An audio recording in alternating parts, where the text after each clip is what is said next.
रोज एक नई कहानी देखने के लिए चैनल को सब्सक्राइब करें और बेल आइकन दबाना ना भूलें। छवि एक बहुत ही सुंदर और पढ़ी लिखी लड़की थी।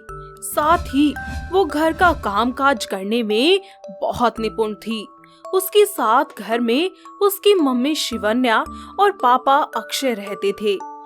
छवि अक्सर ही साफ सुथरा रहना प्रेफर किया करती थी।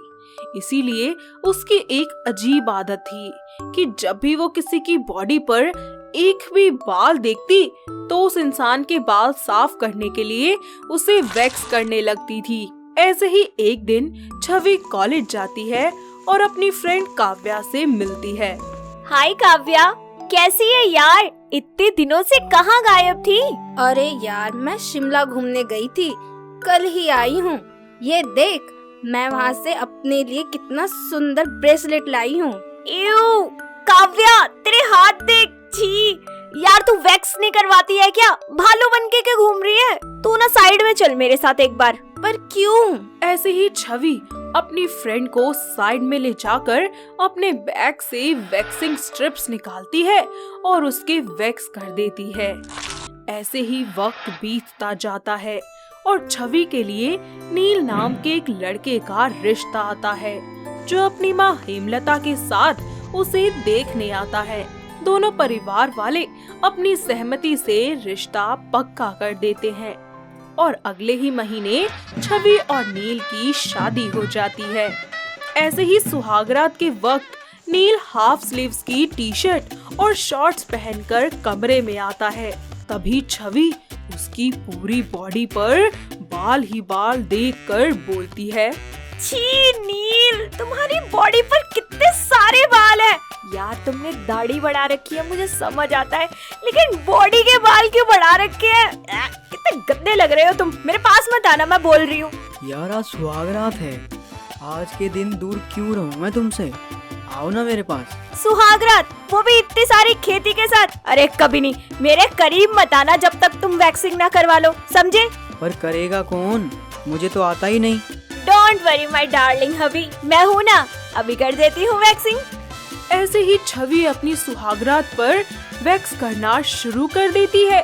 छवि जोर से नील के पाँव पर से वैक्सिंग स्ट्रिप खींचती है और वो जोर से चिल्लाता है, छवि मुझे बहुत दर्द हो रहा है इससे। नील, आप मुझसे प्यार करते हैं ना, तो प्यार में इतना सा दर्द तो सह लो। करता हूँ छवि जान। बस थोड़ा सा और सहन कर लीजिए, फिर बड़ा मजा आएगा। कुछ देर बाद नील के हाथों पैरों के सारे बाल हट जाते हैं और दोनों एक दूसरे के करीब आ जाते हैं। ऐसे ही वक्त बीतता जाता है।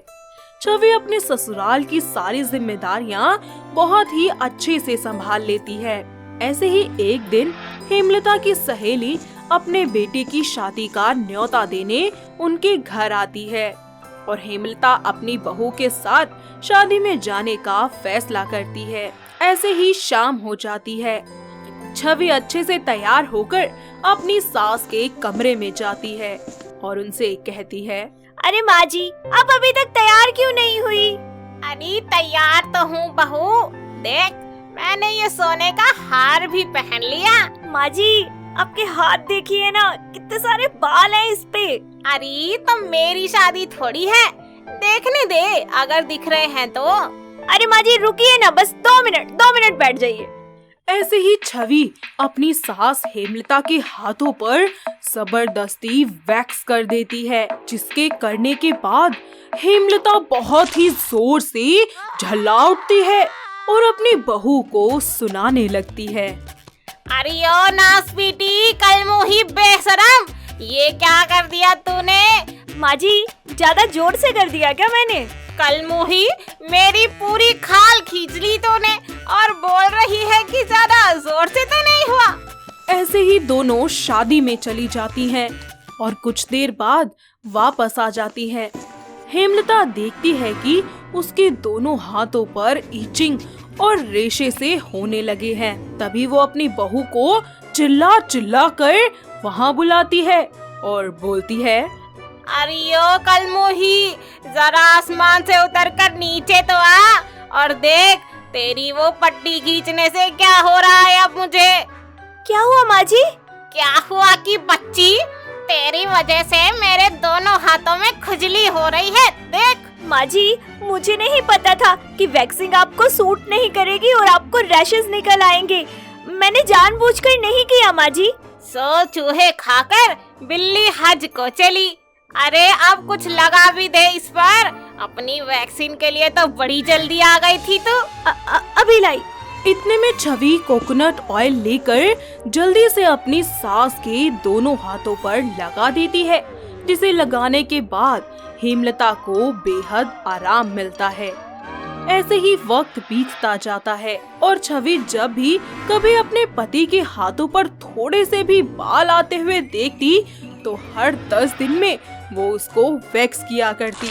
बेचारा नील अपनी पत्नी के प्यार में रोते रोते हमेशा वैक्स करवा लिया करता। ऐसे ही एक दिन छवि नील की वैक्सिंग कर रही होती है, तभी हेमलता उसे ये सब करता हुआ देख लेती है और बोलती है, बहू, तेरी हिम्मत कैसे हुई मेरे बेटे के साथ ऐसा करने की? मेरे साथ जो किया सो किया, मैंने होने दिया। अब तू मेरे बेटे के पीछे पड़ गई है। क्या तुमने मेरी माँ की भी वैक्स की है? हाँ नील, लेकिन माँ जी अभी ठीक है। और तू नालायक, मेरा बेटा होकर इसकी बातों में आ गया। वो माँ, मैंने छवि की खातिर कर लिया बस। हाँ, अब तो जो ये बोलेगी वो तेरे लिए पत्थर की लकीर होगी। माँ का क्या है, माँ तो पागल है, पागल। नहीं माँ, ऐसा नहीं है। आप अपने आप को ऐसा मत कहिए माँ, मैं नहीं करूँगा अब ऐसे। ऐसे ही कुछ दिन बाद हेमलता की वैक्स की हुई जगह पर फिर से खुजली और दाने निकलने लगते हैं, जिसके बाद हेमलता बहुत परेशान हो जाती है और छवि से बोलती है, अरे ओ तू लक्ष्मी, देख तेरी वजह से मुझे फिर से ये क्या हो रहा है। क्या हुआ माँ जी? अरे तुझे अपनी जितनी खाल खींचनी है खींच लेती, पर तूने मेरे साथ ऐसा क्यों किया? इतने में नील आता है और अपनी माँ को इस हाल में देखकर छवि को कहता है, छवि, ये क्या किया तुमने मेरी माँ के साथ? पहले तो मैंने इसलिए कुछ नहीं बोला था क्योंकि मेरी माँ ठीक हो गई थी, लेकिन तुम्हारी वजह से माँ को फिर से ये सब हो रहा है। नील, मुझे नहीं पता था कि माँ जी को ये सब दोबारा हो जाएगा। ऐसा कहकर छवि और नील हेमलता को हॉस्पिटल ले जाते हैं, जहां डॉक्टर हेमलता को एलर्जी ठीक करने की क्रीम और मेडिसिन दे देते हैं। ऐसे ही कुछ दिन बीत जाते हैं और हेमलता के हाथ पहले की तरह बिल्कुल ठीक हो जाते हैं। साथ ही छवि घर की जिम्मेदारियां फिर से उठाने लगती है। अब वो अपने अलावा किसी और को भी वैक्सिंग नहीं करती। साथ ही उसे ये समझ आ जाता है कि हमें किसी से भी बिना पूछे उसके साथ ऐसा नहीं करना चाहिए, क्योंकि क्या पता उसकी स्किन सेंसिटिव हो, जिसके बाद सभी लोग मिलकर एक दूसरे के साथ खुशी खुशी रहना शुरू कर देते हैं। तो दोस्तों, कैसी लगी आपको हमारी ये वैक्सिंग वाली बहू? है कोई ऐसी बहू जिसे इसी तरीके से लोगों की वैक्स करने का इतना ज्यादा शौक हो? अगर हाँ, तो उसे ये वीडियो दिखाइए और हमें कमेंट करके बताइए। दोस्तों, अगर आपको ये कहानी पसंद आई तो इसे लाइक करें, शेयर करें और कमेंट करके बताएं कि कहानी में आपको सबसे अच्छा क्या लगा।